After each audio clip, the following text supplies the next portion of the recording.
Oke, assalamualaikum warahmatullahi wabarakatuh. Salam sehat, salam bahagia untuk kita semuanya. Selamat datang di Krantua Channel. Bertemu lagi dengan Pak Cip. Kita akan bicara sejarah, sosiologi, dan hiburan lainnya. Yang baru lihat channel ini, terima kasih. Yang sudah beberapa kali lihat channel ini, jangan lupa, jangan cuma dilihatin aja ya. Oke, tapi di subscribe. Oke, klik subscribe. Nyalakan loncengnya biar kalian bisa tahu perkembangan channel ini. Oke, hari ini kita akan membahas tentang sejarah kontemporer dunia, yaitu tentang Vietnam. Yaitu tentang runtuhnya Vietnam Selatan. Pak, kok 3 November 2020? Iya, ini adalah materi saya ngajar tahun lalu, tepatnya bulan November tanggal 3. Dan sekarang saya rekam. Saat itu tidak terpikirkan untuk merekam ya. Sekarang sudah terpikirkan ya. Karena memang masukan dari murid-murid saya, Pak, kalau ngajar nih bagus Pak, tolong dibuat channel YouTube Pak. Oh, ya. Gara-gara itu akhirnya saya buat ini. Berikutnya, ini dia. Kalian tahu nggak Rambo? Woi, film sangat legend sampai hari ini ya. Apa yang bisa dilihat dari sini? Dilihat dari sini adalah bahwa perang dingin ini, tahun 70 masih perang dingin. Perang dingin ini bukan perang di belakang meja, bukan hanya sekedar pengaruh atau sekedar urat saraf yang bertarung, tapi tentara regulernya ternyata ikut serta. Perang ini terjadi di daerah Vietnam, negara Vietnam. Yang utara itu didukung oleh Uni Soviet dan beberapa bagian oleh Cina. Di bagian selatan didukung oleh Amerika. Ini dari tentara regulernya, Green Beret. Kalau di Indonesia mungkin seperti Kopassus. Yang ini adalah tentara reguler Uni Soviet. Kok bisa tentang Rambo, Pak? Iya, ini adalah kisah ketika apa yang kita bahas hari ini, yaitu pada zaman dari tahun 55 sampai 75, khususnya di tahun 75 ketika Vietnam Selatan runtuh. Oke, kita lanjut ke berikutnya. Nah, kondisi sekarang ya. Jadi film itu tahun 85, ketika itu Vietnam sudah komunis. Tapi dalam materi ini ada dua kekuatan yang saling berebut pengaruh dan ujungnya memang sebagai negara komunis ya. Vietnam dengan Indonesia memiliki beberapa kesamaan. Salah satunya adalah mereka dengan kita adalah ahli gerilya. Bangsanya adalah bangsa petarung. Wih, ingat kan lagu nenek moyang kita tuh? Nenek moyangku seorang petarung. Kita lanjut. Ya, bagaimana kondisi Vietnam sebelum merdeka? Indonesia dijajah Belanda. Vietnam ketika itu masuk dalam gugusan disebut dengan Indochina. Siapa yang menjajah Indonesia? Ialah Perancis. Jadi ketika mereka ingin merdeka, ada sama seperti Indonesia, ada gelora-gelora cinta terhadap tanah air yang disebut dengan nasionalisme. Ada 3 bagian yang mempengaruhi dia. Pertama, perang Jepang-Rusia. Tahun 1904-1905, Rusia perang dengan Jepang. Apa hasilnya? Jepang menang. Kok bisa memunculkan nasionalisme di Vietnam sama seperti kita? Karena ketika itu Jepang sama seperti kita, kecil negara orang Asia, ya, bisa mengalahkan orang bule yang menjajah berpuluh-puluh tahun bahkan ratusan tahun ya. Tapi bisa dikalahkan. Revolusi Tiongkok, Sun Yat-sen. Apa itu? Dia telah merubah negara yang tadinya tidak modern berubah menjadi negara modern, yang tadinya kerajaan bentuk dari sebuah republik, sebuah nasionalisme dibangun di dasarnya menjadi sebuah negara yang baru yang bisa dibilang sangat besar ketika itu. Yang satunya lagi adalah Perang Dunia I. Ya, Perang Dunia I itu menghadirkan rasa nasionalisme karena banyak negara-negara terkena dampak dari Perang Dunia I itu memberikan kelonggaran kepada wilayah-wilayah yang dijajahnya. Gerakan Vietnam soal nasionalisme ada banyak ya. Di antara ini yang paling terkenal adalah dia, Partai Komunis yang didirikan oleh Ho Chi Minh. Wih. Kita lanjut berikutnya. Ketika Perang Dunia Kedua, Perancis di daerah Eropa kalah dengan Jerman. Ketika di Asia, Perancis di Vietnam juga kalah dengan bukan Jerman tapi Jepang. Apa yang terjadi? Ya, yang terjadi di Eropa, presidennya diganti, dimasukkan presiden tanda kutip adalah presiden bonekanya, namanya Vichy. Nah, yang melawan Jerman pindah ke Inggris, punya pemerintahan sementara namanya De Gaulle. Jadi dia gini kayak Hitler, tinggi orangnya, tapi kumisnya seperti Hitler ya. Jadi memang saat itu yang paling ngetop bentuk kumis seperti itu. Nah, di Jepang sendiri, Perancis itu nyerah tanggal 1945, 1941. ya. Ya, 41 akhirnya dia Vietnam dikuasai oleh Jepang gitu ya. Gerakan-gerakan nasionalisme cukup berkembang persis seperti Indonesia. Oke. Nah, menariknya ketika 14 Agustus 1945 Jepang menyatakan diri menyerah tanpa syarat, Indonesia cuma 3 hari, dia sampai dengan bulan September baru kemudian menyatakan Vietnam merdeka, kira-kira begitu ya. Dimanfaatkan oleh Ho Chi Minh. Ho Chi Minh itu siapa, Pak? Bapak nasionalisme mereka, bapak proklamator mereka. Ya seperti Soekarno lah, kira-kira begitu. Ya, Ho Chi Minh itu adalah Soekarno-nya Vietnam. Ya. Berikutnya, ketika itu Prancis datang lagi tuh ke mana? Ke Vietnam. Dia lewat selatan.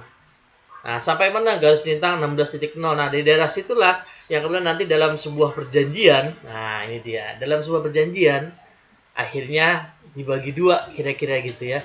Yang namanya disebut dengan Konferensi Jenewa 1954. Tuh, Pak, dari tahun 45 sampai 54 ngapain, Pak? Ya perang keduanya. Ini yang disebut dengan Perang Perancis pertama. Perang Perancis melawan Vietnam yang pertama.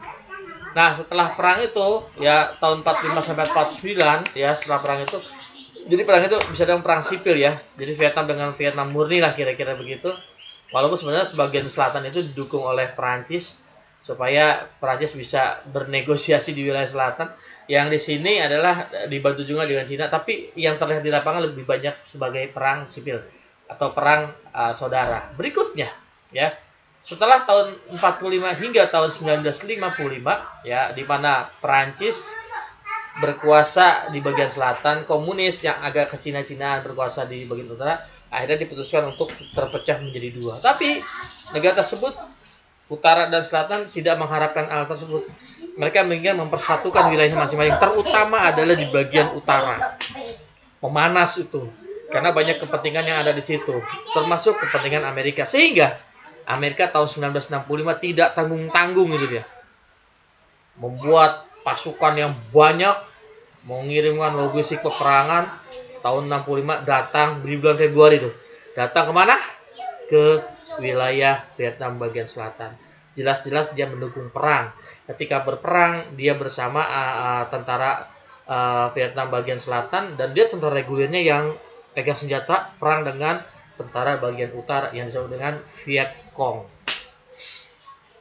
Nah, pengaruh gerakan gerilya ingin menghancurkan kekuatan selatan yang didukung Amerika itu meluas dan tidak hanya di daerah Vietnam hingga merembas ke wilayah sekitar, yaitu ke Laos dan ke Kamboja. Nanti di Kamboja ini ada partai komunis yang luar biasa disebut dengan Khmer Merah yang sedemikian rupa brutalnya. Dan itu membuat khawatir golongan-golongan Golongan mereka yang tergabung dalam perang dingin bloknya Amerika. Ya, ada tahun 60, tahun 70, tahun 72 gitu. Dan tahun 73 ini bagian selatan udah mulai kelepek-kelepek lah. Ya, udah mulai rasa wah kacau nih, nggak bisa menang ini lawan bagian utara kira-kira gitu. Padahal di utara itu tentara reguler Uni Soviet ada tapi tidak banyak. Dia menjadi konsultan, menjadi penasehat, menjadi instruktur lapangan untuk mengajarkan tentara-tentara reguler Vietnam Utara. Ya sebenarnya bukan reguler ya, milis, bukan milis juga tentara, tapi dia lebih senang pakai pakaian sipil, bergerilya, pakai hitam-hitam, kemudian pakai topi caping, megang AK-47, dan itu membunuh banyak musuhnya, dalam kurung adalah Amerika Serikat. Itu ya. Apa yang terjadi kemudian? Di akhir tahun 1970, di pertengahan tahun 1970, yaitu tahun 1974, itu sebagian besar Vietnam bagian utara itu sudah diambil oleh siapa? Oleh Vietnam Utara dengan Viet Congnya. Lama-kelamaan terdesak, dan baru tanggal 2 Juli 1975 baru tuh orang bagian selatan udah angkat tangan lah kira-kira begitu. Amerika keluar dari Vietnam Selatan, Prancis keluar dari Vietnam Selatan, dan tentara Vietnam Selatan itu tidak semuanya di penjara. Boleh hidup sedemikian rupa, tapi tidak boleh melakukan tindakan apapun. Dalam pengertian adalah tindakan kekerasan, tindakan makar terhadap Vietnam bagian utara. Dalam hal ini adalah pemerintahan baru dipersatukan di sebuah republik namanya Republik Sosialis Vietnam. Dengan ini ya, dengan adanya republik baru ini, Vietnam Selatan runtuh. Sampai kapan? Sampai hari ini. Ya, perjanjiannya banyak. Penarikan pasukan, tawanan perang dibebaskan, perdamaian internasional datang dan sebagainya. Gitu ya. Ini akhir dari Vietnam bagian selatan. Dulu Vietnam ada dua ya, setelah ya tadi ya 45, 55 itu dibagi dua. Kemudian 45 perang sampai dengan 75, akhirnya bagian utara menguasai seluruh bagian Vietnam. Nah, pertanyaan berikutnya ya. Kemudian bagaimana dampak Vietnam ini, perang Vietnam ini dari tahun perangnya lama dia, dari tahun 45 sampai 75, 45 sampai 55 perang Vietnam Perancis pertama. Yang berikutnya udah perang Vietnam Utara Selatan yang merupakan bagian terbesar dari sebuah perang dingin ya, kira-kira begitu. Dampak perangnya banyak korban jiwa, sadis ya. Kemudian menurunnya ekonomi Amerika karena mendanai perang. Kamu tahu ya, tahun 1960 1970 itu perangnya Amerika di Vietnam itu ditentang habis-habisan.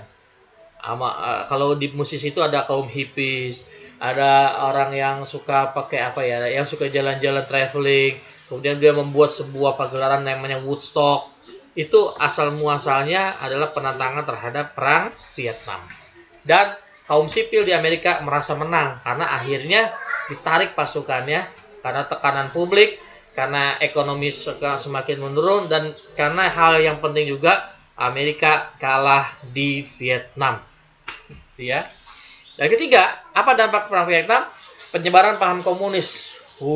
Bisa bayangkan ya.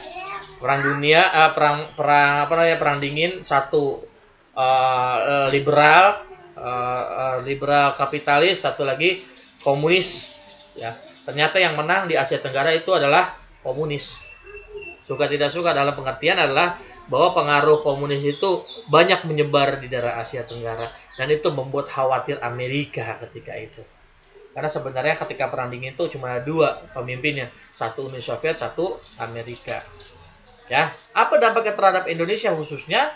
Indonesia merasa khawatir karena di Asia Tenggara sudah ada invasi pengaruh komunis. Apalagi Indonesia itu masih yang namanya trauma terhadap tragedi tahun 1965. Nah, karena trauma ini, ketakutan ini, akhirnya ada wilayah di Indonesia di bagian daerah timur itu kecil, ya, itu diisukan bahwa di situ akan berkembang sebuah pemerintahan baru berhaluan komunis tahun 1974-1975 karena penjajahnya yang bernama negara Portugal itu memberikan kebebasan dekolonisasi untuk memilih merdeka atau tetap di bawah pengaruh Portugal. Apa yang terjadi? Terjadi perang saudara di sana. Akhirnya Indonesia menyerbu daerah timur Portugis ketika itu, yang kemudian dinamakan adalah Timur Timur. Karena Indonesia tidak menginginkan adanya komunis di pekarangan rumahnya, kira-kira begitu. Yang hari ini negara itu berubah dengan nama Timor Leste. Oke, sip. Demikian pembahasan tentang konflik internasional, ya, konflik kontemporer, yaitu runtuhnya Vietnam bagian selatan, yang kalau dalam buku lain ya itu adalah terbentuknya negara komunis Vietnam. Oke, terima kasih atas perhatiannya ya. Selamat menempuh PAT dan US 2021 Bravo 32. Sukses untuk kamu, untuk saya, untuk kita semua. Billahi taufiq wal hidayah. Assalamualaikum warahmatullahi wabarakatuh. Bravo.